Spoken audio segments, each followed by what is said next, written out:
अच्छा। सबसे बड़ी चीज़ गवर्नमेंट हॉस्पिटल में डिससेटिस्फेक्शन की जो आपने क्वेश्चन किया है ना, उसमें ओवर बर्डन है सबसे ज़्यादा, क्योंकि मैं भी इसी सेटअप का हिस्सा हूँ। बाकी रिसोर्सेज कम नहीं है, जितने रिसोर्सेज इस हॉस्पिटल के अंदर हैं, अलाइड हॉस्पिटल के अंदर, इतने रिसोर्सेज फैसलाबाद के किसी हॉस्पिटल में नहीं है। मैं पढ़ा भी इधर कहीं 2003 से मैं इस अदारे के अंदर काम कर रहा हूँ, अब 2024 हो गया, ठीक है। तो इतने साल से इधर ही हूँ, स्टूडेंट इधर रहा, फिर हाउस जॉब इधर की, ट्रेनिंग मेरी इधर की है, स्पेशलाइजेशन इधर की, ठीक है। अब सुपरवाइज़र भी इधर ही हूँ माशाल्लाह, सारी इधर रह कर।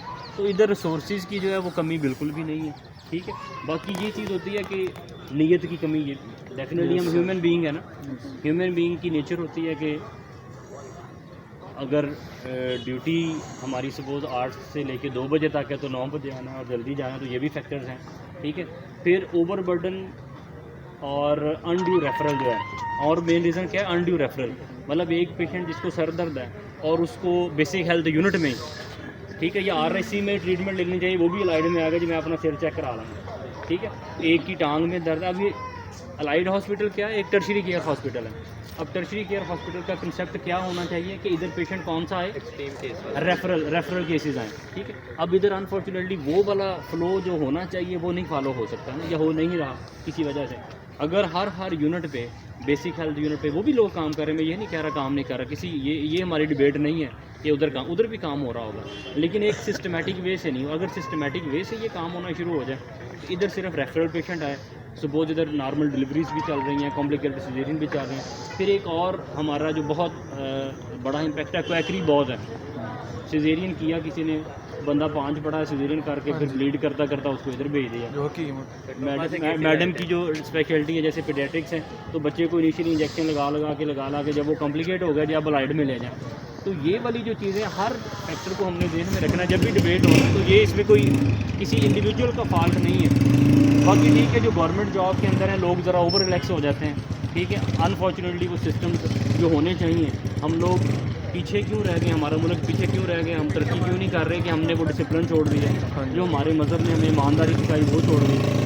गोरे क्यों आगे निकल गए, गोरों ने उसको अडॉप्ट कर लिया, वो इतने ईमानदार हैं, अगर वो उनसे टाइम की पाबंदी होगी उधर, जो उनका टाइम है उस टाइम पाबंदी करेंगे, और जो रूल्स हैं रेगुलेशन है वो फॉलो करने हैं। ये नहीं है कि अगर किसी को सिटी स्कैन की ज़रूरत है तो कि आज ही मैं सिफारिश करवा के लाइट से करवा लूँगा, या आज ही मैं ऐसे करवा, ऐसे नहीं होता। फिर वो टाइम जो आपको 1 माह का मिला है वही मिलेगा। अल्ट्रासाउंड अगर आपने करवाना है वो आपको टाइम अगर 2 हफ्ते का या 3 हफ्ते का वैसे ही मिलेगा। इधर क्या है, फिर आपने लड़ना शुरू कर देना जी मेरे मरीज़ का नहीं हुआ। तो हमारा सिस्टम और हम लोगों ने नहीं बनाया, इसमें फ़ॉल्ट किसी का नहीं है। गवर्नमेंट का भी ये नहीं कहेंगे गवर्नमेंट का फ़ॉल्ट है, अदारे के इंचार्ज का फ़ॉल्ट है, ये हमारा फ़ॉल्ट है। अगर मुझे पता है मेरी ड्यूटी 8 बजे है तो मैं क्यों 9 बजे आऊँ, 10 बजे आऊँ, मैं 8 बजे क्यों नहीं आऊँ।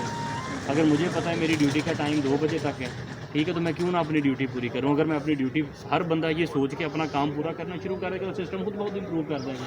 हम क्या करते हैं, हम खेलते हैं ब्लेम गेम, जी वो नहीं कर रहा, ये नहीं कर रहा, मैंने भी नहीं कर रहा, ऐसे नहीं है। फिर इन्वेस्टिगेशन वाली आप सोच रहे जी इन्वेस्टिगेशन है जी, ट्रस्ट नहीं है। अब इन्वेस्टिगेशन का अदारा इतना ओवर बर्डन है, लैब इतनी ओवर बर्डन है।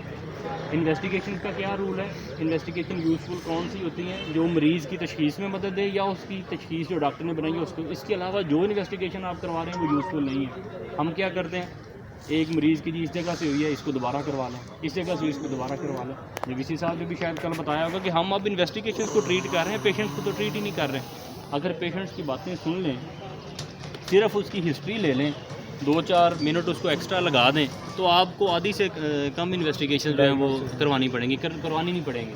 मतलब आप कहिए अच्छा हाथ लगाया नहीं मरीज़ को, जी चल भाई CT स्कैन करवा के लेके आ, नहीं किया चल भाई ये भी करवा के लेके आ। तो अनफॉर्चुनेटली ये ट्रेंड्स ख़राब हो चुके हैं, और किस लिए ठीक कर रहे हैं, हम लोगों ने ठीक करना है ना। हम लोग इंशाल्लाह आप कोशिश करें कि हम अच्छे डॉक्टर बनेंगे, हम अच्छे क्लिनिशियन बनेंगे। हमने पेशेंट को पहले देखना है, उसको हाथ लगाना है, फिर उसको इन्वेस्टिगेशन एडवाइस करनी है जो ज़रूरी है। और ये नहीं कि जी ये फ़लाँ हॉस्पिटल से हुई है तो ये नहीं माननी, इससे करवा लें, इससे नहीं तो इससे करवा लें, ये ऐसे कर लें, ये ऐसे कर लें, ठीक। इन्वेस्टिगेशन करवाने से पहले सबसे पहले सोचेंगे ये यूज़फुल है या नहीं है, ठीक है, ये पहले हुई तो नहीं, ये इन्वेस्टिगेशन की ज़रूरत है, ये इन्वेस्टिगेशन की अभी ज़रूरत है। अब एक बंदे को ट्यूमर ही नहीं है तो आप कहें जी मैंने पेट स्कैन करवाना जो 80-90 हज़ार का होता है, तो कितना अनजस्टिफाइड है। आप पहले से सर्च बगैर किसी रीज़न के करना शुरू कर दिया आपने, ठीक है। और फिर आपने इन्वेस्टिगेशन जिससे करवा रहे हैं उसको लिख के दिया है कुछ, आपने उसको बताया कि ये इन्वेस्टिगेशन ये मैं चाह रहा हूँ, अल्ट्रासाउंड बेचारा पहले करवा के आएगा, फिर आप देखेंगे अच्छा जो मैं देखना चाह रहा था वो तो हुआ ही नहीं है, फिर दोबारा से उसको भेज दें। ठीक है, तो ये सारी चीज़ें हम लोगों ने ठीक करनी है बेटा, ये किसी का फॉल्ट, गवर्नमेंट का फॉल्ट नहीं है। गवर्नमेंट अपना काम कर रही है, अदारे अपना काम कर रहे हैं, उनके सरबराह अपना काम कर रहे हैं। जो हमारा काम है जैसे स्टडी करना आपका काम है, अच्छे डॉक्टर बने, अच्छा पढ़े। ठीक है, आप ना सिफारिश करवाइएगा, आप ना सिफारिश ढूंढिएगा एग्ज़ाम में, आप अपने ज़ोरे बाजू के ऊपर आएँ, आप क्यों सिफारिश ढूंढते हैं? ठीक है, तो आप कहें जी मैं करूँगा, अच्छा बनूँगा। और अगर आपको नहीं आता तो आप खुद अपने नंबर कटवाएं, जी मुझे नहीं आया, मेरे नंबर कम आने चाहिए ताकि मैं नहीं ऐसा सोच सकते। हम ऐसा सोच सकते हैं, सोचते नहीं है, मुश्किल है ना। ठीक है, ईमानदारी के रास्ते पे चलना मुश्किल है। कई डॉक्टर्स ऐसे होते हैं जिन्हें दूसरों की रिपोर्ट्स पे ना उनको डाउट होता है, वो खुद एतमाद से मतलब सभी से ट्रीटमेंट करने के लिए अपनी रिपोर्ट्स लगाते हैं। उसकी बेटा बहुत सी रीज़न है, वो मैं ऑन कैमरा नहीं बता सकता, उसमें कुछ मैल प्रैक्टिस के भी इश्यूज़ हैं। अदरवाइज़ अगर देखें अच्छा लाइट हॉस्पिटल की रिपोर्ट्स अच्छी रिपोर्ट्स हैं, फिल्म की अच्छी रिपोर्ट्स हैं, अगर अच्छे इदारों से ठीक है। कुछ लैब्स सब स्टैंडर्ड्स हो सकती हैं, किसी ने जैसे अपनी बैठक में ही लैब बनाई हुई है, लेकिन ये नहीं है कि अब एक बड़े अदारे से रिपोर्ट हुई और वो कहे जी मैंने अब और करवानी है या मेरी लैब से करवाएं तो ये करवाएं। It is something else. आज आगे चलें। बेटा कैंसर खत्म हो सकता है क्यों? शाबाश। और बेटा कुछ क्योरेबल कैंसर भी है ना, आप क्योर अगर अर्ली स्टेज में आ गया है, जैसे ब्रेस्ट ट्यूमर है, अगर अर्ली स्टेज में पेशेंट आ गया तो वो उसकी आपने सर्जरी कर दी है तो पेशेंट ठीक हो गया, ट्यूमर फ्री हो गया उसके। इसीलिए वो प्रोग्नोसिस क्या होता है, यही हम प्रोग्नोसिस निकालते हैं ट्यूमर का, डिपेंडिंग ऑन उसकी स्टेज क्या है, उसका टिश्यू डायग्नोसिस क्या है। ठीक है, उसमें कौन कौन सी चीज़ें हैं जो पॉजिटिव प्रोग्नोस्टिक फैक्टर हैं। कौन पॉजिटिव प्रोग्नोस्टिक है कि इस पेशेंट की लाइफ स्पैन कितना अर्सा ये पेशेंट सर्वाइव करेगा। ये जो डॉक्टर कहते नहीं है कि अंदाज़ा है ना कर सही रहना, वो कैसे अंदाज़ा लगाते हैं उसकी स्टेज पे कि अब ये इतना फैल गया, इतना एडवांस हो गया तो अब इसके बचने के चांसेस कम है। तो अगर एक बंदा ट्यूमर के साथ अर्ली स्टेज में आ गया तो वो ठीक हो जाएगा। कुछ ल्यूकीमियाज हैं, कुछ हाँ ठीक है ल्यूकीमियाज हैं, ल्यूकीमिया बड़ा अच्छा रिस्पॉन्स करते हैं कुछ थेरापी को, तो पेशेंट ठीक हो जाता है। फिर उनको ट्रीटमेंट लेना पड़ती है, फॉलोअप पे आना पड़ता है। ठीक है, बाकी रिस्क फैक्टर जिसमें वो पेशेंट को ट्यूमर पहली दफ़ा होगा, अगर ब्रेस्ट सर्जरी सपोज एक फीमेल की है लेफ्ट ब्रेस्ट की, तो डेफिनेटली उसकी राइट ब्रेस्ट भी रिस्क फैक्टर पे तो है। अगर लेफ्ट में हो गया तो राइट में भी हो सकता है, बायलेटरल ब्रेस्ट कैंसर भी होता है, तो उसका टिश्यू एक्सपोज है। फिर आगे डिबेट आ जाती है कि रिस्क फैक्टर कौन कौन से हैं उस पेशेंट के अंदर, और पाया कि ये फेमिलियल ट्यूमर है, नॉन फेमिलियल है। जो अर्ली एज ग्रुप में ट्यूमर होते हैं, बच्चों के ट्यूमर्स के अलावा कुछ ट्यूमर्स ऐसे हैं जो अच्छे प्रोग्नोसिस वाले हैं। यंग एज ग्रुप में जो ट्यूमर आता है यूजुअली वो बैड प्रोग्नोस्टिक होता है, बैड प्रोग्नोस्टिक फैक्टर है। क्यों? इस वजह से इसका जवाब दे कोई।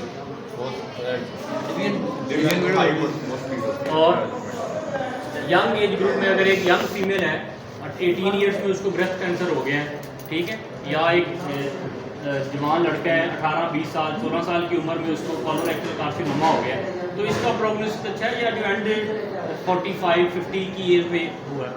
इनिशियली 45 और क्यों? और लाइफ स्पैन कम होता है और जी नहीं, और ब्लड प्रेशर तेज हो जाता है नहीं, और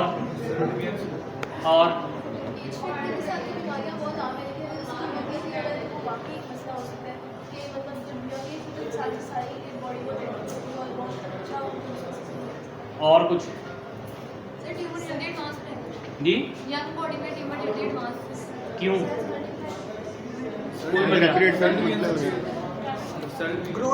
सेल डिवीजन तेज होती है। और जी वो बेटा वो फेमिलियल होते हैं यूजुअली, अर्ली एज में इसलिए प्रेजेंट कर गए हैं वो। यूजुअली वो कौन से होते हैं जो ट्यूमर अर्ली एज में आता है? नहीं समझ लगी बात है, उनमें क्रोमोसोमल एबनॉर्मलिटीज होंगी, जेनेटिक मेकअप उनका एबनॉर्मल है, इस वजह से तो अर्ली एज ग्रुप में आ रहा है।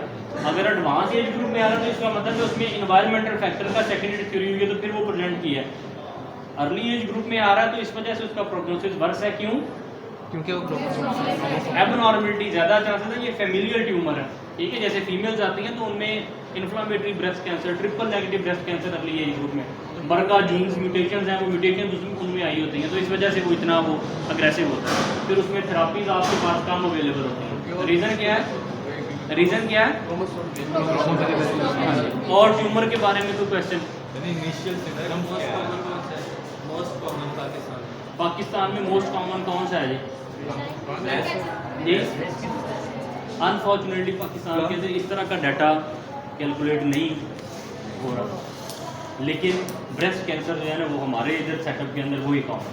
Breast cancer is more common than any other cancer, ठीक है। उसके बाद कोलोरेक्टल का आता है, लंग कैंसर भी है लेकिन कम केसेस रिपोर्ट है। अगर जेन्युइन डाटा इधर का निकालेंगे तो ज़्यादा ब्रेस्ट कैंसर के केसेस हैं। सर जो ट्रांसप्लांट होता है उसमें फ़ायदा होता है सर, वो लंग ट्रांसप्लांट है वो बेटा एडवांस की बातें हैं, वो पेशेंट उसकी इंडिकेशन हैं। ब्रेस्ट कैंसर को ट्रीट करते हैं तो मेमोरी ग्लैंड डैमेज हो जाता है बेटा उसमें तो डिपेंड करता है ना स्टेज के ऊपर। अगर पेशेंट आ गया स्टेज 1 का ट्यूमर है, छोटा सा ट्यूमर है, तो हम ब्रेस्ट कंजर्वेटिव सर्जरी करते हैं, ब्रेस्ट कंजर्व करेंगे।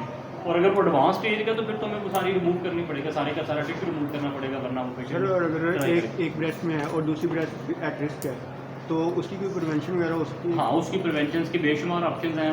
उसकी प्रिवेंशन के लिए हम पेशेंट को, अगर वो हार्मोन पॉजिटिव रिसेप्टर स्टेटस आए हैं तो हम उसको हार्मोन सेंसिटिव ड्रग्स दे सकते हैं, ठीक।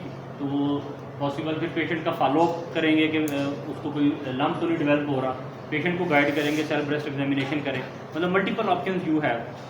फिर अल्ट्रासाउंड, अगर यंग एज ग्रुप है तो अल्ट्रासाउंड करवाएं, अगर थोड़ा सा ओल्ड एज ग्रुप है तो मेमोग्राफी करवाएं, अपनी स्क्रीनिंग का उसको बता देते हैं। किस कैंसर का डायग्नोसिस सबसे मुश्किल होता है, जो सबसे लेट स्टेज में पता चलता है? साइलेंट हाँ, जो बेटा डीप सीटेड ऑर्गन्स है ना, जैसे पैंक्रियाज है और रिट्रोपेरिटोनियल ट्यूमर्स हैं और गॉल ब्लैडर का ट्यूमर भी सम टाइम अगर, हाँ, तो ये वो ट्यूमर होते हैं जिनमें इसीलिए इनमें प्रोग्नोसिस पुअर होता है। क्यों पुअर है कि पता नहीं चलता, पेशेंट की सिम्टम्स वेग्स होती हैं। ब्रेस्ट एक ऑर्गन है, ऑर्गन में गिल्टी होगी तो पेशेंट को जल्दी पता चल जाएगा, ठीक है। लिम्स हैं, लिम्स के ऊपर कोई स्वेलिंग है जैसे सार्कोमास है, अर्ली एज में पेशेंट पता चल गया ये मेरे, अब ये रिट्रोपेरिटोनियल में ग्रो कर रहा है, वो तब पता चलेगा जब उसके साइड इफेक्ट आएंगे, लिम्फेडिमा होना शुरू हो जाएगा, लिम्ब उसकी स्वेलिंग होना शुरू हो जाएगी, ठीक है। ये इतना बड़ा वो हो गया कि उसने इन्फेक्शन की सिम्टम काज करना शुरू कर दी है। सर और लंग कैंसर का भी तो पता लग सकता है ना कि अगर ब्रीथिंग वगैरह में प्रॉब्लम है? सॉरी, लंग कैंसर का भी तो वो भी ब्रीदिंग में तब प्रॉब्लम आएगी जब एडवांस होगा। शुरू में तो वो यही है कि उसको कफ आई तो हो सकता है उसमें कोई स्पूटम के अंदर ब्लड आ जाए या कोई इस तरह की चीज़ आ जाए, अदरवाइज जब एडवांस होगा तो उस वक्त तो फिर ऑप्शन बड़े लिमिटेड होंगे। सर अगर हम डीएनए को बेहतर तौर पर स्टडी करें तो सर कैंसर अगर जेनेटिकली तौर पर बेहतर स्टडी करें तो सर क्यों नहीं हो सकता? क्योंकि कहते हैं अगर जेनेटिकली हम कर सकें बेहतर तौर पर स्टडी। बेटा वो बात पीछे भी किसी बच्चे ने सवाल किया था, स्टडीज़ हो रही हैं, ठीक है, लेकिन बहुत सी स्टडीज़ हैं जो अभी उसमें कुछ रिलीजियस पॉइंट ऑफ व्यू से भी चीज़ें हैं, कुछ ऐसी चीज़ें हैं तो डिस्क्लोज नहीं किया जा सकता। कोई 20 स्टेम सेल्स हैं, प्रिकर्सर सेल्स हैं, प्लूरिपोटेंट स्टेम सेल्स हैं, तो उसके ऊपर डिफरेंट चीज़ें, लेकिन वो भी कहते हैं कि अगर उनको भी यूज़ करें आप इन डिजीज़ के अंदर तो बाद में वो भी कार्सिनोजेंस होते हैं। नेचुरल इज़ नेचुरल, जो अल्लाह रब्बुल इज़्ज़त ने दिया है निज़ाम, उसके अलावा कोई ऐसा निज़ाम नहीं है जो बना सके, ठीक हो गया। तो सबसे पहले दुआ करनी चाहिए कि अल्लाह ताला ऐसी बीमारी से महफूज रखे। आप लोग जो बेटा है ना वो है सिलेक्टेड लोग, आपको भी सिलेक्ट किया गया है, ये बात याद रखें। असल बात मैं इधर से शुरू करना चाहता था, आप आम लोग नहीं हैं, अपनी आप को पहचानना है आपने। ये मैं आपको वो नहीं कह रहा कि आप गुरूर में आ जाए, लै भी मैं तो पता नहीं, जितना हम्बल हो जाएंगे, ठीक है, जितने हम्बल होंगे उतना ज़्यादा फल लगेगा।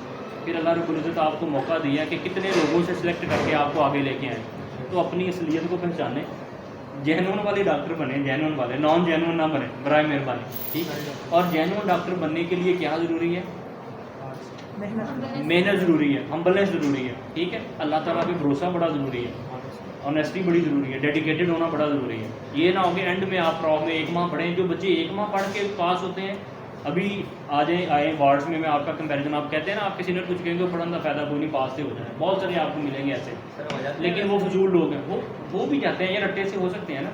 लेकिन ये ज़िंदगी में मेरी बात याद रखिएगा, आपको किसी स्टेज पे आएगी, जो पढ़ा लिखा होता है और अनपढ़ होता है उसमें सारी उम्र फ़र्क रहता है। सारी उम्र शो होगा आपको कि ये पढ़ा लिखा बंदा है और ये अनपढ़ बंदा है, ये रेवड़ियाँ दे के पास हुआ है और ये मेहनत करके इसने रगड़ा खा के पास हुआ है, वो आपको खुद नज़र आएगा। और आप ऐसा डॉक्टर बने जो पता चले कि आपने मेहनत की है, स्ट्रगल की है, स्ट्रगल नज़र आ रही होती है, वो बताने की ज़रूरत नहीं होती, लोग खुद गेस कर लेते हैं कि यार ये बंदा लगता है मेहनत करके आया हो, इसने मारें खाई हुई है, इसने पढ़ा हुआ है।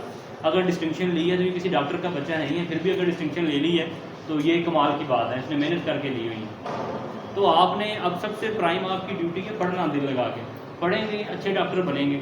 अगर आपके दिमाग के अंदर चीज़ें होंगी तो आप पेशेंट को उस हिसाब से ट्रीट करेंगे। अगर दिमाग में कुछ नहीं है, अगर आपने पढ़ाई आर्जी है, टेम्परेरी रीडिंग की है 1 माह के लिए, उसके बाद अगले साल भूल के सारा पिछला, तो फिर आप यही होगा कि मरीज़ आएगा जी मेरी टांग में दर्द है उसको हाथ लगा के नहीं देखेंगे, कहेंगे अच्छा चल जा डॉक्टर स्टडी करवा के लेके आ, चल जा MRI करवा के लेके आ, चल जा रिपोर्ट करवा, तो फिर आप ऐसे कहेंगे।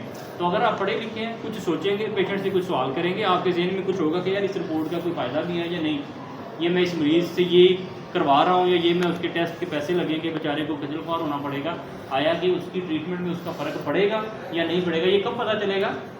जब पढ़ेंगे ना, जब आप अच्छे डॉक्टर बनेंगे। अनफॉर्चुनेटली क्या हो रहा है, तो जो हम बात पीछे कर रहे थे कि लोग सेटिस्फाइड नहीं है, सेटिस्फाइड क्यों नहीं है? टाइम नहीं है, शॉर्टकट से आए हैं ना, शॉर्टकट मारना शुरू कर दिए। शॉर्टकट कैसे लगता है सारा साल, ठीक है, मैं ये इस बात को ये कंडेम नहीं कर रहा कि आप एक्स्ट्रा करिकुलर एक्टिविटीज़ में करें, ज़रूर करें, अपने आप को हेल्दी रखने के लिए वो बहुत ज़रूरी है, वो भी अगर किताबों में घुसे रहेंगे तो वो भी तबाही है, लेकिन उसके साथ साथ एक बैलेंस मेंटेन रखना, अपनी पर्सनैलिटी को बैलेंस्ड पर्सनैलिटी रखें, ठीक है, ना बहुत ज़्यादा पढ़ाई में लग जाए और ना बहुत ज़्यादा एक्स्ट्रा करिकुलर में के बाद में परेशानी हो। और अल्लाह ताला आपको इस मुकाम पे लेके आए हैं, तो अल्लाह ताला के शुक्राने के तौर पे एक अच्छा डॉक्टर बने, ठीक है, एज अ सिंबल आपने अच्छा डॉक्टर बनना है, मेहनत करनी है, स्ट्रगल करनी है, और अच्छे डॉक्टर बनेंगे। तो ये भी गलत बात है कि लोग रिस्पेक्ट नहीं करते, ऐसी बात नहीं है, रिस्पेक्ट करते हैं। और रिस्पेक्ट जो होती है वो रिस्पेक्ट ये नहीं है कि आपको हर वक्त सलाम करें या सलूट करें, रिस्पेक्ट आपके एटीट्यूड से होती है। अगर लोग देखेंगे कि बंदा मेहनती का ये स्ट्रगल है तो डेफिनेटली इज्जत। और अल्लाह ताला अगर किसी की इज्जत करवाते हैं तो ये फरिश्तों के जरिए दिल में लोगों के डाल देते हैं कि ये बंदा इज्जत के काबिल है, ठीक हो गया। और हमेशा जो बंदा स्ट्रगल होता है, आपको बहुत सी लाइफ में बेशुमार जगह पे आपको हर्डल्स फेस करना पड़ेंगी, ठीक है, रिश्तेदारों की नाराज़गियाँ भी, मैं डिप्रेस नहीं कर रहा, वैसे बता रहा हूँ, नाराज़ होना शुरू हो जाएंगे जैसे जैसे आप बढ़े आएंगे, रिश्तों के मामलात ख़राब होंगे फैमिलीज़ में, ठीक है। फिर आप कैरियर में आएंगे, अगर आप बहुत हार्ड वर्कर हैं तो हो सकता है आपके जो सीनियर्स हों वो आपको बहुत ज़्यादा सपोर्ट ना करें, हर्डल्स फेस करना पड़े, आपको लोग स्नब करना शुरू कर दें। इन सब से बच के एक ही तरीका है अपने आप को मोटिवेट रखने का, सेल्फ मोटिवेट हो, अपने आप को खुद चार्ज रखें और अकीदा जो है वो अल्लाह रब्बुल इज़्ज़त की ज़ात की तरफ देखें, वो रखेंगे, वो सारा सब फैसले अल्लाह ताला की ज़ात में करने, किसी के इख्तियार में, ना कोई किसी का रिज़्क बंद कर सकता है, ना कोई किसी की इज़्ज़त कम कर सकता है, हर चीज़ अल्लाह रब्बुल इज़्ज़त ने अपने पास रखी है और उसकी तरफ देखते हुए हर काम करते जाएँ with in limits. With in limits जो सर्कल है, जो आपकी ड्यूटीज़ है, अल्लाह रब्बुल इज़्ज़त की ज़ात की तरफ देखते हुए हर काम करते जाए, इंशाल्लाह कामयाबी मिलेगी।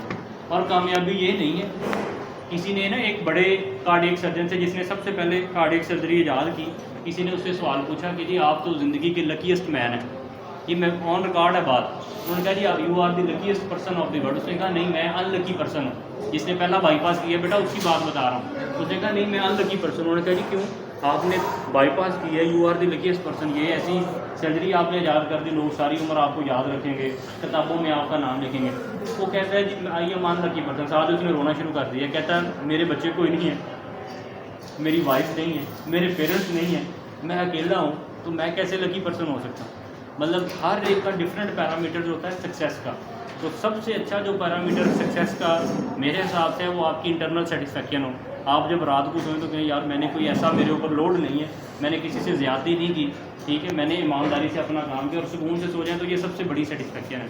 तो सेटिस्फाई होने के लिए बड़ी गाड़ियाँ होना ज़रूरी नहीं है, ठीक है, बहुत बड़ा बैंक बैलेंस होना ज़रूरी नहीं है। ये नहीं है कि आप बहुत बड़ा सर्जरी करके कोई शाहकार कर लें तो ज़रूरी हो जाए, आपने नहीं बेटा पार्टिसिपेट करना, ठीक है। तो उसके लिए ये ज़रूरी है कि आपको जो अल्लाह ताला ने ड्यूटीज़ असाइन की हैं उन ड्यूटीज़ के अंदर रहते रहते अपना काम पूरा करें, तो आप इंशाल्लाह सेटिस्फाई भी होंगे और कामयाब भी होंगे, ठीक है। और अभी से अपने गोल्स बनाना शुरू कर दें, क्या क्या करना है, सर्जन बनना है, मेडिसिन में जाना है, गायनेकोलॉजिस्ट बने, जो जो बनना है। और रिजल्ट की कमी नहीं है डॉक्टरों के लिए, तो बिल्कुल भी नहीं, सच बता रहा हूँ। जो कहते हैं ना कि डॉक्टर को ये हो गया, कुछ नहीं है, वो सब ये डिप्रेसर मारते हैं। रिजल्ट बेशुमार अल्लाह रब्बुल इज़्ज़त ने रखा है और अल्लाह ताला का वादा है कि रिजल्ट एक होती है ज़रूरत इंसान की। जो रोते हैं ना वो रोते हैं किस लिए, अपनी आसाइशों के लिए, यार मुझे ये भी नहीं मिला, मुझे ये भी नहीं मिला, मेरे साथ वालों ने तो लैंड क्रूज़र्स ले ली, उसने ये कर लो। बेसिक जो नीड है वो अल्लाह ताला ने सब की पूरी करनी है, जो ज़रूरियात है वो अल्लाह रब्बुल इज़्ज़त ने सब की पूरी कर देनी है। आगे जो है वो जो आपने ज़्यादा अपना वो चादर फैला दी है वो क्या है, ख्वाहिशात है।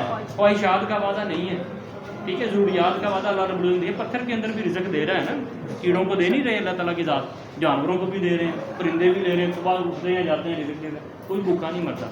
उससे कंपेयर करके कंपैरिजन करके आप डिप्रेस ना हो, डिप्रेस नहीं होना। अल्लाह ताला ने हर एक को आपको डिफरेंट जो ना वो दी हुई है, जो ना वो आपको हर एक को डिफरेंट क्वालिटीज़ हैं हर एक बंदे की चीज़, उसके अकॉर्डिंगली चलते हुए आपको कुछ चीज़ें आपको ज़्यादा अच्छी मिलती हैं, दूसरे को नहीं मिलती, ठीक है।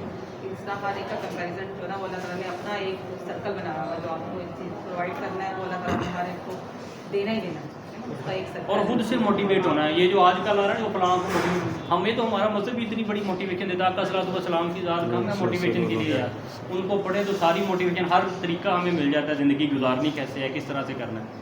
तो ये तो आजकल चल गया, ये मोटिवेटर है जी, ये पता नहीं, ये खुद से सेल्फ मोटिवेट हो, खुद सीखें, खुद लर्न करें। और कोई इंसान ऐसा नहीं है जिसमें अल्लाह रब्बुल इज़्ज़त ने कोई क्वालिटीज़ नहीं रखी, और वाइस वर्सा कोई ऐसा भी नहीं है जिसके अंदर कोई बैड हैबिट्स नहीं है। हर इंसान में बुराइयां भी हैं, हर इंसान में अच्छाइयाँ भी हैं। इन सब को साथ लेके अपनी पर्सनैलिटी को ग्रूम करना है, यही अचीवमेंट है। ठीक हो गया, आगे आगे मुख्तसर सा फेड हो जाता है, बेहतर हो सकता है लेकिन ख़त्म नहीं होता। ठीक है, फिर प्लास्टिक सर्जरी मूव करना छोड़ दिया, मूवमेंट से नहीं करते पेन की वजह से, फिर वो कंट्रैक्चर बन जाता है, फिर उनकी कंट्रैक्चर रिलीज़ होती है, फेस पे बर्न है, अब नॉर्मल स्कार बन गया, उसकी स्कार रिवीजन है, लेकिन वो वैसे नहीं होगा जैसे नॉर्मल है। ठीक है, but you can improve that, वो हमारे पास मेजर्स हैं जिससे इम्प्रूव कर सकते हैं। लेटर ऑन सर्जिकल ऑप्शन होते हैं जिससे इम्प्रूव किया जाता है, और वक्त के साथ साथ वैसे ही वो फेड होता है, जैसे जैसे ग्रोथ होती जाती है उसकी जो इम्प्रेशन है वो फेड होता जाता है। ठीक है, यहाँ पर ट्रीटमेंट ही की जाती है, न्यूज़ के लिए प्लांट की जाती है। न्यू स्किन है बेटा, हमारे पास जो ऑप्शन यूजुअली इधर अवेलेबल होते हैं वो ग्राफ्टिंग के हैं, ग्राफ्टिंग है, फ्लैप है, जो कॉमन चीज़ें यूज़ होती हैं। ग्राफ्ट वो पेशेंट की स्किन ही जो उसी से ग्राफ्ट लेते हैं। फ्लैप और ग्राफ्ट में क्या फ़र्क होता है, मोटा मोटा आपने भी याद रखना है। क्या डिफरेंस है दोनों चीज़ों में, फ्लैप और ग्राफ्ट के अंदर क्या फ़र्क सुना हुआ ना? ग्राफ्टिंग होता है कि एक चीज़ को काट के मतलब किसी दूसरी जगह में प्लांट करना। शाबाश, आपको एक बुक आपको मिल रही है गिफ्ट जो है। ठीक है जी, अभी साइन करके देंगे आपको। ग्राफ्टिंग क्या है कि आपने इनिशियल एरिया से उसको उठा के दूसरी जगह पे इम्प्लांट करते हैं, ये ग्राफ्टिंग है। फ्लैप क्या होता है कि रोटेट करना है। ठीक है, अब टर्म में एक फ्री फ्लैप भी आ गया, लेकिन फ्लैप का बेसिक कंसेप्ट क्या है, उसकी ब्लड सप्लाई इंटैक्ट है। ग्राफ्ट की ब्लड सप्लाई इंटैक्ट नहीं है। इधर से लिया आपने, यूजुअली कॉमन साइड जो है वो बैक ऑफ थाई होती है, तो ग्राफ्ट लेते हैं, स्प्लिट स्किन ग्राफ्ट लिया और किसी एरिया में भी लगा दिया। फिर अब हमारे पास ऑप्शन होते हैं मैश करना, उसको उसकी डेप्थ को इंक्रीज़ करना, उसकी लेंथ को इंक्रीज़ करना। इससे पहले ये ऑप्शन नहीं होते थे, तो उससे क्या होता है, उसके अंदर वो जाली बन जाती है, तो उसकी लेंथ इंक्रीज़ हो जाती है और साथ ग्राफ्ट टेक के चांसेस बढ़ जाते हैं। तो मल्टीपल ऑप्शंस हैं, बट कॉमनली जो हमारे पास होते हैं वो यूज़ वो क्या है, ग्राफ्टिंग एंड फ्लैप। ठीक, फ्लैप यूज़ ऑफ ग्राफ्ट और यूज़ ऑफ फ्लैप। फिर ग्राफ्ट की टाइप्स हैं, थिकनेस से वेरी करता है, फुल थिकनेस है, स्प्लिट थिकनेस है, डिपेंडिंग ऑन द एरिया कौन सा है, किस एरिया पे हमें स्कार अच्छा चाहिए उधर हम वो लगा देते हैं। फुल थिकनेस जैसे फेशियल एरिया या इस एरिया में, और जिन एरिया के अंदर हमें वो रीज़न नहीं और एरिया बहुत ज़्यादा वाइड है तो फिर उस पर हम स्प्लिट स्किन लगा देते हैं। तो हमारे पास डिफरेंट ऑप्शंस हैं अवेलेबल, वो यूज़ करते हैं। ठीक है जी, और कोई सवाल? और बर्न की फर्स्ट एड जो है वो पानी है और कोई चीज़ नहीं हाँ, है, ये भी है एक उसको wash बात करना। याद रखनी है। और ये जो पानी ही बर्न- डालना है। जी, जो केमिकल बर्न कहते हैं जिसको न्यूट्रलाइज करते हैं, वो न्यूट्रलाइज वाला कंसेप्ट नहीं है। बुक्स में लिखा है, पुराने लोगों ने किया, मतलब अगर एसिड बर्न हो गया तो अल्कली फेंक दें तो वो तो रिएक्शन होगा ना। सिर्फ पानी, मतलब आप वाटर से उसको वॉश करेंगे, क्या उसका है solution of pollution is dilution. ठीक है, उसकी डिल्यूशन कर दें, जितनी उसकी डिल्यूशन कर देंगे, उसको वॉश कर देंगे तो वो ख़त्म हो जाएगी। 20 से Dilute जब 25 कर देंगे मिनट ना तक उसको, आप उसको पानी डाल, लेकिन उसका ख्याल क्या रखना है, उसमें एक चीज़ का ख्याल रखना है, किस चीज़ का, सॉरी, और उधर से बेटे कोई नहीं जवाब आ रहा, एक और बुक दें, अभी बांट देनी है ताकि आप पकड़ लें जी। कोई जवाब नहीं आ रहा है। वॉश करते एक चीज़ का ख्याल रखना है बहुत ज़्यादा जी, आवाज़ नहीं आ रही, टेम्परेचर का ख्याल रखना है। ठीक है जी, टेम्परेचर जो है वो उसका ना कंप्रोमाइज़ हो, हाइपोथर्मिया ना हो जाए पेशेंट को। जब आप उसको एग्जामिन भी करें पेशेंट को, बर्न वाले को, तो ये ना हो कि आप हमेशा कहते हैं कि examine with proper exposure and environmental control. आपने इन्वायरमेंटल कंट्रोल लेके फिर उसका एक्सपोजर करना है। ये ना हो कि सर्दी है, जैसे आजकल सर्दी का मौसम है, आप कहें जी एक्सपोज कर दें, वो देख तो लिया आपने बर्न का एरिया, उसको वॉश कर दिया, लेकिन बाद में खुदा न खास्ता पेशेंट को कॉम्प्लिकेशन हाइपोथर्मिया की इतनी ज़्यादा होगी। हाइपोथर्मिया जो है वो ट्राइएड ऑफ डेथ की तरफ ले जाता है पेशेंट को, लीथल ट्राइएड भी उसको कहते हैं। उससे कोगुलोपैथी होगी, एसिडोसिस होगा, ठीक है, फिर ब्लीडिंग ही नहीं उसकी कंट्रोल होगी, जो मर्जी करते जाएँ वो पेशेंट। अगर उस ट्राइएड के अंदर या विशियस साइकिल के अंदर इंटर हो गया, जिसको सर्कल ऑफ डेथ भी कहते हैं, अगर उस सर्कल के अंदर पेशेंट हो गया इंटर, तो फिर बहुत डिफ़िकल्ट है उसको सर्वाइव करवाना। तो उससे बचने के लिए हमने हमेशा जो है इन्वायरमेंटल कंट्रोल, एक टेम्परेचर कंट्रोल के साथ इन चीज़ों को मैनेज करना। ठीक है बेटे, चलिए जी। इसके लिए वाटर लेवल सिर्फ वहाँ वाटर होता है या स्टेरिलाइज उसको ऑटोक्लेव वगैरह? या फिर बाद में उसको स्टिच लगा दिया। तो पहले प्राइमरी हीलिंग बड़ी अच्छी है उसकी, क्या होती है कि एजेस उसके अप्रॉक्सीमेटेड हैं, स्कार बड़ा फाइन होगा। तो ये बेटा आपका सवाल का जवाब मिल गया आपको। चलिए जी। टूथपेस्ट लगाते हैं सूदिंग इफेक्ट के लिए, उसका सिर्फ इतना है कि ज़रा सूदिंग इफेक्ट आ जाता है, बंदे को ठंडक ठंडक सी महसूस होती है, अदरवाइज उसका कोई मेडिकल लेकिन सर जी उससे बर्न डीप हो जाता है। हाँ डीप हो जाता है, उसको नहीं रिकमेंड करते, वो रिकमेंडेड नहीं है। इसी तरह घर में ना, मैंने पहले कहा कि बेशुमार टोटके हैं, उसके बेशुमार टोटके, ये कर लो जी, ये कर लो जी, चाक लगा लो, ऐसे कर लो। तो सिंपल जो एक ही हल है जो आपने जेहन में रखना, वो क्या है? डिल्यूशन उसकी। ठीक है, सिर्फ डिल्यूशन कर दें तो वो the best way. Sir is it true कि जो फिश स्किन होती है वो हील करती है बर्न स्कार्स को? सॉरी बेटा? फिश स्किन वो हील करती है हाँ, burn- ये इसके ऊपर रिसर्चेज आ रही हैं कि अब क्या है कि एक तो होते हैं ऑटोग्राफ, फिर जीनोग्राफ्ट्स आना शुरू हो गए हैं। ऑटोग्राफ्ट क्या है कि आप खुद से उस बंदे का लें। अब एक बंदे को बर्न इतना ज़्यादा हो गया, एक बंदे का बर्न इतना ज़्यादा कि उसका कोई एरिया अवेलेबल ही नहीं है। जैसे 90% बर्न आते हैं, बच्चियाँ होती हैं बेचारी, अल्लाह माफ़ करे, सुना होगा आप भी, टीवी देखते होंगे जी, वो लड़ाई झगड़ा होया तो किचन ਦੇ ਵਿੱਚ ਹੀ ਅੱਗ ਲੱਗੀ, ਆਮ ਤੌਰ ਤੇ ससुराल ਦੇ ਵਿੱਚ ही लगती है, कार वाले किचन च नहीं लगती। ठीक है, या कोई इस तरह के मामला होते हैं, कुकर फट के तो थोड़ा ही होता है इम्पैक्ट, हाँ सिलेंडर वाला कोई इस तरह के मामला अल्लाह ताला माफ़ करे, तो उसमें बर्न कई दफ़ा 90% आ जाता है, 80% है, 85%। तो इस तरह की सिचुएशन में हमारे पास ऑप्शन नहीं है कि हम उस पेशेंट की, बेस्ट कौन सी है जो पेशेंट की अपनी है। रीज़न क्या है कि बॉडी उसके अगेंस्ट रिएक्शन नहीं होगा, टिश्यू रिएक्शन कम होंगे, सारी चीज़ें। अगर हमारे पास वो ऑप्शन नहीं है, पेशेंट की बॉडी इतनी ज़्यादा बर्न हो गई है, तो फिर हमें कोई अल्टरनेटिव ऑप्शन तो सोचने पड़ेंगे। तो अल्टरनेटिव ऑप्शन ये जो फिश स्किन की बात कर रहे हैं, या और एक मेडिकेटेड ड्रेसिंग्स आ गई हैं, कोलेजन्स बेस्ड हैं, लेकिन उनका क्या नुकसान क्या है? एक्सपेंसिव बहुत हैं, रिसोर्सेज बहुत ज़्यादा चाहिए उनके लिए। तो हमारे मुल्क के जो हालात हैं, अमीर बंदे तो बहुत कम ही होंगे जो अफोर्ड कर सकते हैं, तो आमतौर पे तो लोग बेचारे बेसिक नीड्स के लिए। तो इसीलिए दुआ करें कि अल्लाह ताला, सबसे पहले तो बर्न से प्रिवेंशन होनी चाहिए, बचना है। ठीक है, तो अल्लाह ताला ही बचा सकते हैं, या इंसान जो है वो बहुत ज़्यादा प्रोटेक्शन ले। सेकंड, हमने केयर भी करनी है, प्राइमरी प्रिवेंशन जिसको कहते हैं, अवेयरनेस होनी चाहिए, उसके लिए प्रोटेक्शंस होनी चाहिए। ठीक है, उसकी ऐसी मेजर्स लें आप कि वो बर्न से अवॉइड हो जाए, कोई ना करें। आजकल जैसे लोगों ने प्रेशर घर में चूल्हों का बढ़ाने के लिए वो डिफरेंट वेज यूज़ किए होते हैं, तो वो फिर नुकसान पहुंचाते हैं। ठीक है, तो उन चीज़ों से जी। सर अगर ये जो तेज़ाब वगैरह से बर्न हो जाता है, ये तो एक बर्न की टाइप है ना, तो इसके लिए क्या हम वो फर्स्ट एड वगैरह यूज़ कर सकते हैं? वही बात फिर मैंने कहनी है, क्या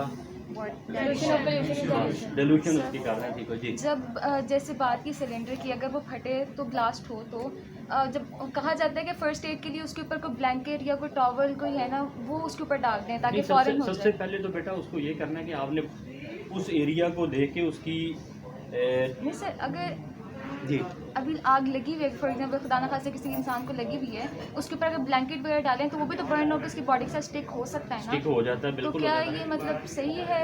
नहीं, ब्लैंकेट तो अगर वो वैसे ही जला हुआ है बेचारा, तो उसके ऊपर ब्लैंकेट डालेंगे वो तो उसको डैमेज करेगा। तो आप उसके ऊपर पानी फेंकें ना, कोई ऐसी चीज़ फेंकें जो स्टिक ना करे। ठीक है, और सबसे पहले उसको फायर जोन से दूर करना है। जी। अब एक सिलेंडर फट गया, उधर गैस भी ऑन हुई है, तो आप कहें जी मैं खुद भी जाऊंगा और सारा कुछ करूंगा, तो आप वो जो फायर का बर्निंग प्रोसेस है उसको तो स्टॉप करें, पीछे से गैस बंद करें। ठीक है, जिधर से वो गैस आ रही है, फिर उस एरिया से उसको एवैक्यूएट करें, उसकी बर्निंग प्रोसेस जो है वो स्टॉप करें। अब स्टॉप करने के मेजर्स हैं बेशुमार, किस तरह से करना है आपने। शीट्स हैं, शीट आपने कहा कि उसका नुकसान है, फिर पानी आप थ्रो कर सकते हैं, कोई अगर वो पास सैंड्स अवेलेबल हैं, ये इस तरह की चीज़ें हैं तो वो लोग यूज़ करते हैं। तो you are suppose to stop the burning process. Sir जी। जिसको आग लगे उसको सेव कर दें। इसमें क्या नहीं करना बेटा जो पेट्रोल वाली आग जी, कहेंगे आपके जहन में क्या आ रहा है? एक्सटिंग्विशर्स पेट्रोल फैल दिया तो पानी किस अगर पेशेंट लगी है, किसी पेशेंट को लगाई है? समझा नहीं बात आपकी, दोबारा सवाल करें। अगर ऊपर ऐसे वो पेट्रोल छिड़क के आग लगाए तो मतलब उस पर अगर पानी फेंकते तो वो पेट्रोल तो ज़्यादा नहीं फैल जाता, वो तो फ्लोट करता है ना ऊपर पानी के। अब वो डिपेंड करता है किस एरिया में पेट्रोल फेंका और कितने की आग लगी है।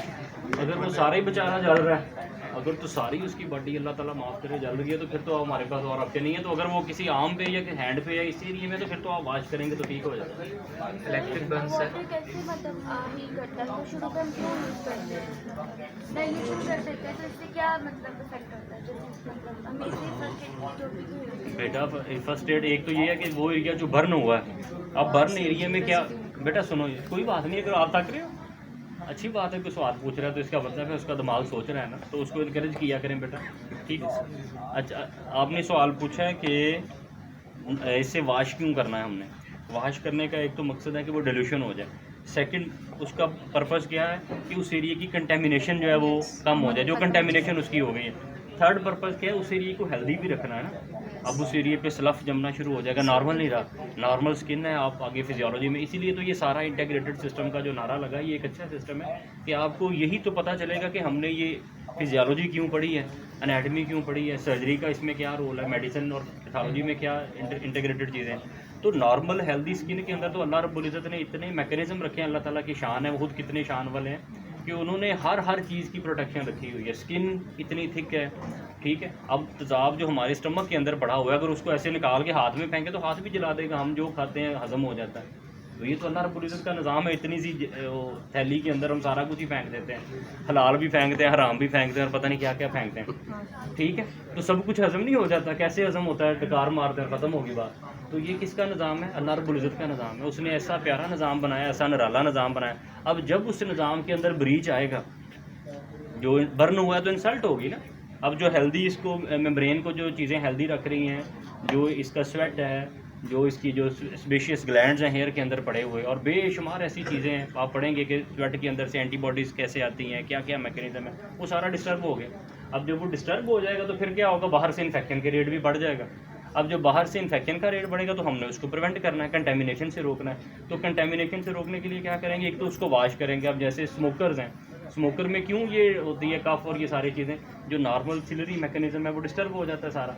जब वो डिस्टर्ब हो जाएगा तो उसके ब्रोंक्यूल, अब हमारा इतना अच्छा निराला मैकेनिज्म है, जो गंद ये आबो हवा में से लेके जा रहे हैं, नाक से फिल्टर होता है, फिर पता नहीं किधर किधर फिल्टर होता है, और फ्रेश एयर ब्लड के अंदर ऑक्सीजन पहुँच जाती है, अल्लाह रब्बुल इज़्ज़त का निज़ाम। तो अब अगर इस निज़ाम में हम खलल डालेंगे, कोई ऐसी कार्रवाई डाल के, ठीक है, तो वो खलल डालेगा तो फिर कुछ ना कुछ तो उसके होंगे ना, असरात तो होंगे कि नहीं होंगे। तो उससे उसको कम करने के लिए, ठीक है, तो बेटा फिर इसलिए हमने वो उसको वॉश करना चाहिए। सर जो डीबर्न होता है इसके अंदर आपने बताया कि यानी हमारे से स्वेट ग्लैंड है यानी सीबन वगैरह जो है, तो एक बार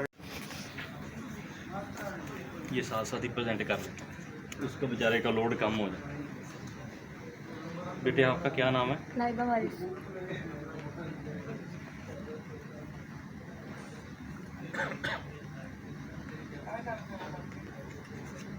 मेरी एक इंटरनेशनल वेबिनार है, साथ वो भी चल रहा है।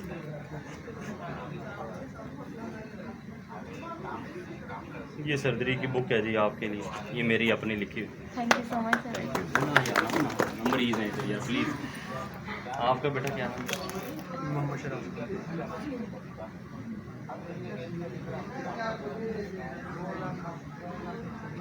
खान भी है साथ? Yes sir. 11 निकलते 804 हुआ पैक का। कोई नहीं सर, बेटे करेगा।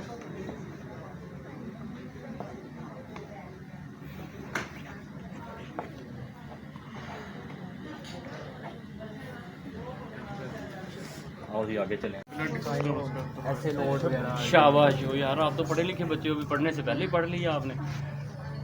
इसको भी एक दो यार छोटी बुक, ये बच्चा परेशान, छोटी वाली दो यार, एक और बुक इस बच्चे को भी दे दो। 2 रह गई हैं पीछे, 6 बांटनी है बस, बाकी नहीं बांटनी। आप में पूरी बॉडी पे हो सकते हैं। बात वही है जो हमने पहले डिस्कस की है, डिपेंड किस चीज़ पे करती है कि कितना एक्सटेंट, डिग्री कितनी है। अब एक हाई वोल्टेज करंट है, एक लो वोल्टेज करंट है। लो वोल्टेज पड़ा तो क्या होगा, थोड़ा सा बर्न होगा, करंट पड़ा और छोड़ दिया उसने, ठीक है। हाई वोल्टेज किसी ने बिजली की तार पकड़ ली या वो करंट हो गया तो उसकी एक्सटेंट बहुत ज़्यादा होगी। वो पुत्र इधर तवज्जो कर, उधर कोई ऐसी शय नहीं है जिन्हें बाद में दिखाऊंगा, ठीक है। तो हाई वोल्टेज करंट जो है वो क्या करेगा, वो जो बॉडी से गुजरेगा तो हार्ट को भी उसने तबाह कर दिया ना, तो उसके अंदर क्या हो गया, हार्ट के अंदर फिब्रिलेशन हो सकती हैं, वेंट्रिकल टैक, वो अब नॉर्मल कर देगा। जो नोड पहले अपनी पेज पे जा रहा है, इसलिए आप छोटे बच्चे हैं, अगर कोई अब नॉर्मल चीज़ आपके दिमाग में अभी से डल गई, इमेच्योर लोगों ने आपको ख़राब कर दिया तो फिर ख़राब हो गया काम। तो अगर आप अपने टारगेट्स की तरफ रहे, जैसे हार्ट वो चल रहा है चलता रहा तो ठीक रहेगा। अब बाहर से करंट आया, उसने वो हाई वोल्टेज था, उसने तो उसकी वो जो करंट जिस वेव से जा रहा था उसको तबाह कर दिया, तो एब नॉर्मल हो जाएगा हार्ट। इसलिए ECG करवाते हैं, कार्डियक एंजाइम करवाते हैं। अगर हाई वोल्टेज करंट हो तो अच्छा खासा डैमेज होता है, उसकी एरिथमियाज होते हैं उसको। ठीक है सर, अगर किसी ने सेफ्टी शूज वगैरह पहने हो या बेटा, आपका नाम क्या? अब वो का निशान एग्जिट वगैरह ना पॉसिबल हो तो फिर चीज़ क्या करंट लगेगा। कोई नहीं बेटा, ऐसे हो ही नहीं सकता। क्यों नहीं पॉसिबल होगा? किसी ना किसी जगह से तो वो निकलेगा ना, उसकी बॉडी किसी जगह से कंटेक्ट कर रही होगी या कुछ। अगर एग्जिट नहीं मिलेगा तो फिर वो करंट पड़ेगा ही नहीं, करंट नहीं लगेगा। करंट लगता क्यों है कि वो पकड़ा उसने और एग्जिट उसको किसी जगह से मिल रहा है तो वो हो गया। ठीक है, हाँ जी जी बेटा। सर अगर वो परिंदों का आपने सुना नहीं है? परिंदों को क्यों नहीं लगता करंट? हाई वोल्टेज नहीं होता। सेम टेंशन होता है उनको। जी बेटा। सर अगर एक वोल्टेज इंसान को डायरेक्टली लग रहा है और एक है थ्रू वोल्टेज या किसी कंडक्टिंग बॉडी के थ्रू लग रहा है तो इक्वली डैमेजिंग होता है। जी बेटा।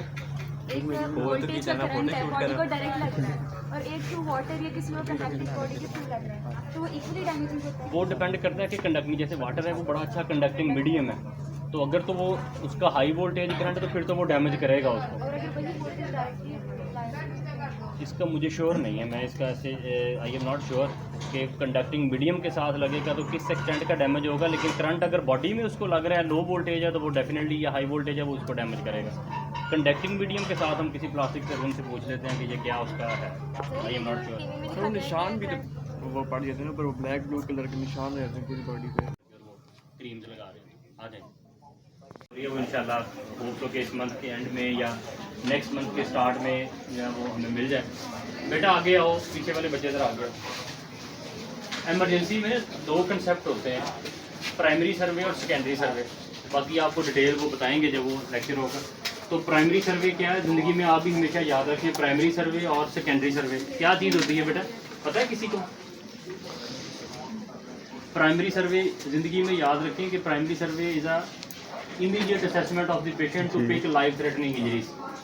जो उसको लाइफ थ्रेटनिंग इंजरीज हैं उसको पिक करने के लिए जो आप सर्वे करेंगे उसको क्या कहते हैं? प्राइमरी सर्वे। और इसमें हम कहते हैं कि 10 सेकंड असेसमेंट हम कर सकते हैं पेशेंट की।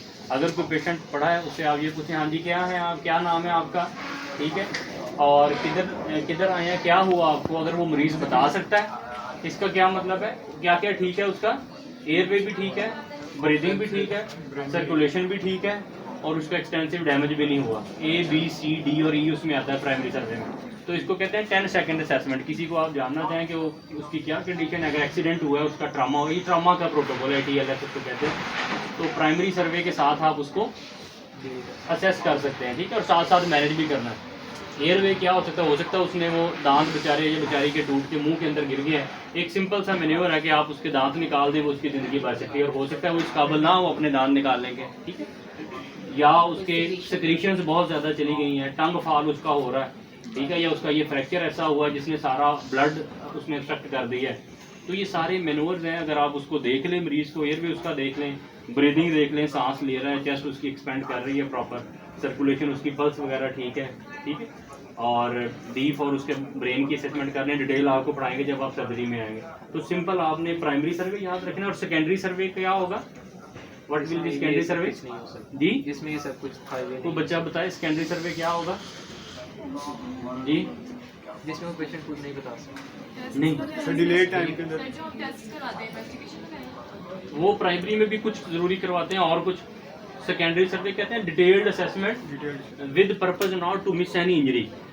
मतलब प्राइमरी में तो आपने सिर्फ लाइफ थ्रेटनिंग इंजरी पिक भी करनी है और मैनेज भी करनी है। ये नहीं कि बस पिक कर लिया, अच्छा जी इसका एयर में ब्लॉक है, ठीक है जी, अगर जी ब्रीदिंग भी ब्लॉक है, नहीं, साथ साथ उसको मैनेज भी करें।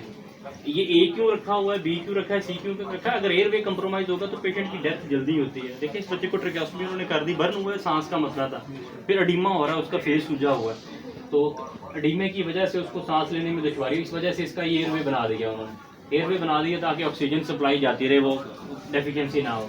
ठीक हो गया बेटा, होल करते ट्रेकिया में, तो एयरवे उसका मेंटेन कर दिया, फिर ब्रीदिंग देख ली, फिर सर्कुलेशन देख ली, फिर उसकी न्यूरोलॉजिकल असेसमेंट कर ली कि वो कैसा है पेशेंट। तो प्राइमरी सर्वे और दो चीज़ें भी याद रखिए, क्या क्या, प्राइमरी और सेकेंडरी। सेकेंडरी में क्या होता है, हेड टू टो एग्जामिनेशन आपने करना है पेशेंट का, और उसमें पर्पस क्या होगा, कोई इंजरी मिस ना हो, कोई बॉडी के ऊपर कोई एब्रेशन हैं, बॉडी के ऊपर कोई ऐसी इंजरी आ गई है जो आपने प्राइमरी में टाइम थोड़ा होता है ना ज़िंदगी बचाने के लिए, तो उसके बाद जब पेशेंट स्टेबलाइज हो जाए, उसको रेसिसिटेट आपने कर लिया, उसके बाद उसका डिटेल सर्वे करेंगे और देखेंगे कि आया कि ये अब इम्प्रूव हो गया है, इसकी क्या कंडीशन है उसका। आज आगे चलते बेटा बहुत दरवाज़ा बंद कर, बंदा जाता है एडवांस फेज के अंदर, फैक्टर्स हैं मल्टीपल, पेशेंट्स लोड है हॉस्पिटल्स पे, साथ पेशेंट्स की अवेयरनेस बहुत कम है, नॉलेज बड़ा कम है उनको कि ये मेरी पैथोलॉजी है, डिजीज़ है। अगर कपड़ा ख़राब हो ना तो फ़ौरन दर्जी के पास जाते हैं ठीक करवाने के लिए। अभी अल्लाह ताला की दी हुई नेमत है ना बॉडी, तो उसको ठीक करवाने के लिए हम डॉक्टर के पास नहीं जाते। तो ये लेवल ऑफ अवेयरनेस या हमारा इंटरेस्ट है रिगार्डिंग हेल्थ, तो इसीलिए हमें हेल्थ एजुकेशन को प्रमोट करना भी हमारा पार्ट एंड पार्सल है कि हम हेल्थ एजुकेशन को प्रमोट करें, लोगों को गाइड करें, अवेयरनेस दें कि ये चीज़ें जो है ये पैथोलॉजीज हो सकती हैं, आपके लिए नॉर्मल हो सकती हैं, तो उसकी डेफिनेटिव ट्रीटमेंट करवा दें। ठीक है जी, okay, thank you very much जी, बड़ा अच्छा था मेरा भी एक्सपीरियंस आप लोगों के पास ही, और ये शुक्र है कि उसने ये ताकत अपने पास रखी कि रिज़्क जिसको देता है अपनी मर्ज़ी से देता है, जिसको उसका तरीका नवाजने का मतलब हो सकता है। तो मेहनत करें, स्ट्रगल करें, और बाकी सारा कुछ अल्लाह की ज़ात पे छोड़ दें। और जो बंदा हार्ड वर्कर है, मेहनती है, ये नहीं हो सकता कि उसको उसका हक़ ना मिले। अल्लाह ताला हक़ से ज़्यादा देते हैं, नवाजते हैं, लेकिन अगर हमारी तवज्जो उसकी तरफ हो, अगर हम वो बिल्कुल यही कहें, रोते ही रहना हर वक्त, तो ऐ भी नहीं मिले आते, ऐ भी नहीं मिले आते, टूटियाँ जी गर्म पानी नहीं आ रहे हैं, तो पक्के नहीं चल रहे, तो ये नहीं हो रहा, तो फिर मुश्किल ही है हालात। तो अपने आप को सेटिस्फाई रखें, डिप्रेशन आती नहीं है। जो जिस बंदे की अल्लाह तबारक व तआला से लाइन मजबूत होना, ये वो डिप्रेशन नहीं हो सकता, ठीक है ना, वो मायूस हो सकता, वो हमेशा मोटिवेट ही होगा। वो उसको अगर मुश्किलात में भी फेंक दी है ना किसी ने, तो उसने उसमें से भी अपॉर्चुनिटीज़ ही निकालनी है। उसने कहना अच्छा ये मेरे लिए अल्लाह ताला ने और लर्निंग का मौका दिया, मुझे और लर्निंग का मौका मिला, तो वो किसी ना किसी वे में अल्लाह रब्बुल इज़्ज़त उसको गाइड कर बना पीछे पीछे लगने लगे अपना बच्चा। पहले भी काफ़ी दफ़ा हॉस्पिटल्स में विज़िट होता है, लेकिन फ़र्स्ट टाइम इंटरेक्टिव सेशन था। पेशेंट्स के बारे में, उनकी कॉजेज़ और उनकी जो थी डिजीज़ उनके बारे में पता चला, और बहुत से फ़र्स्ट एड पता चला कि जो भी डिजीज़ है उसका फ़र्स्ट एड क्या होना चाहिए। इसके अलावा सर ने हर चीज़ को बहुत अच्छे से एक्सप्लेन किया, मतलब इस तरह की हमारी एक्सपेक्टेशन नहीं थी, क्योंकि हम पहली दफ़ा इस तरह जा रहे थे, हम फर्स्ट इंटरेक्शन था, इस तरह फर्स्ट इंटरेक्शन था, तो हमारी इस तरह की एक्सपेक्टेशन नहीं थी कि हम लोग नॉर्मल विजिट होगा, इस तरह था हमारा। लेकिन बहुत अच्छे से एक्सप्लेन किया, बहुत अच्छे से गाइड किया सर ने। Thank you sir.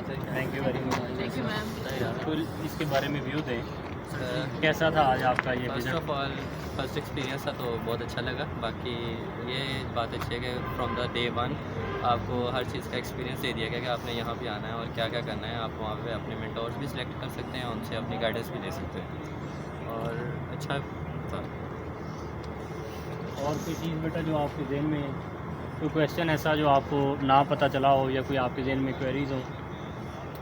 ठीक है जी, किसी के जहन में कोई क्वेश्चन? हमें थोड़ी बहुत समझ आई कि हमारे इंटरेस्ट किस चीज़ में हो सकते हैं, मतलब वार्ड्स को देख के थोड़ा आइडिया हो गया कि हम इस वार्ड में जाएंगे तो हम कंफर्टेबल रहेंगे, हम कर सकते हैं, तो हमें डिफरेंस थोड़ा समझ आया कि हमें किस चीज़ में इंटरेस्ट है। ठीक है शाबाश। सर जी बेटा। सर मुझे ये समझ नहीं है कि वो जो भी फीमेल हमने देखी थी उनको कैंसर था, मतलब तो उनकी सर्जरी आपने जनरल वार्ड में क्यों, उनको तो ऑन्कोलॉजी वार्ड में नहीं होना चाहिए था? बेटा हमारे ना अनफॉर्चुनेटली कुछ स्पेशलिटीज़ हैं जो हमारे कंट्री में डेवलप नहीं। सर्जिकल ऑन्कोलॉजी जैसे बहुत कम लोग हैं जो लाहौर में है, फिर वो ट्रीटमेंट बड़ी एक्सपेंसिव है, तो जनरल सर्जन ही इसको मैनेज कर रहे हैं। तो ये है अल्हम्दुलिल्लाह experience of managing cancer surgery patient for more than 8-9 years, वो सारे जनरल सर्जन मैनेज कर रहे हैं।